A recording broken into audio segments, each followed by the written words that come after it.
दिल्ली में बढ़ती फजाई आलूदगी के मामले में मरकज और दिल्ली हुकूमत के आमने सामने हैं।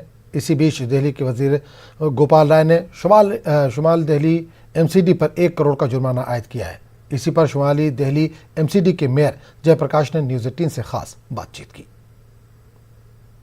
बढ़ता प्रदूषण लगातार परेशानी का सबब बनता जा रहा है। केंद्र सरकार, दिल्ली सरकार एमसीडीज प्रदूषण को लेकर आमने सामने है और इसी बीच गोपाल राय ने नॉर्थ एमसीडी पर 1 करोड़ रुपए का जुर्माना लगाया है। हमारे साथ बात करने के लिए मौजूद है नॉर्थ एमसीडी के मेयर जयप्रकाश जी। देखिए, गोपाल राय जी ने ये जो एक्शन लिया है इसकी मैं कठोर निंदा करता हूँ, घोर निंदा करता हूँ, क्योंकि वो जो क्षेत्र है सुलेमान किराड़ी, उस वार्ड के पार्षद आम आदमी पार्टी के हैं, वहाँ के विधायक आम आदमी पार्टी के हैं, वहाँ कोई नगर निगम का ढलाव नहीं है।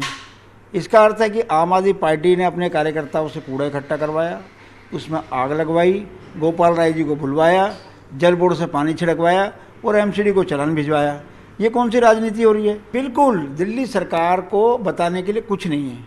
जब कोई सरकार होती है तो सरकार अपनी उपलब्धि बताती है, उनके पास उपलब्धि बताने के लिए कुछ है ही नहीं।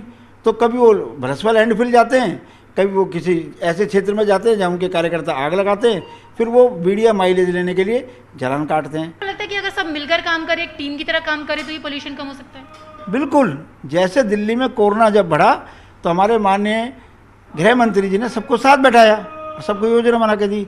जब भी दिल्ली में कोई समस्या आएगी तो दिल्ली के मुख्यमंत्री को तीनों मेयर के साथ, तीनों कमिश्नर के साथ बैठ के प्लानिंग करनी चाहिए। हमसे जो मदद चाहिए मदद मांगे, लेकिन आरोप प्रत्यारोप करेंगे तो उससे दिल्ली की जनता का भला नहीं हो सकता। और दिल्ली के लोगों को बढ़ते प्रदूषण से कमी दिलाने के लिए यहाँ पर सबको मिलकर एक टीम के तरीके से काम करना होगा, तभी दिल्ली का एयर पोल्यूशन कम हो पाएगा। कैमरा पर्सन अनिल के साथ रचना, न्यूज़ 18 दिल्ली।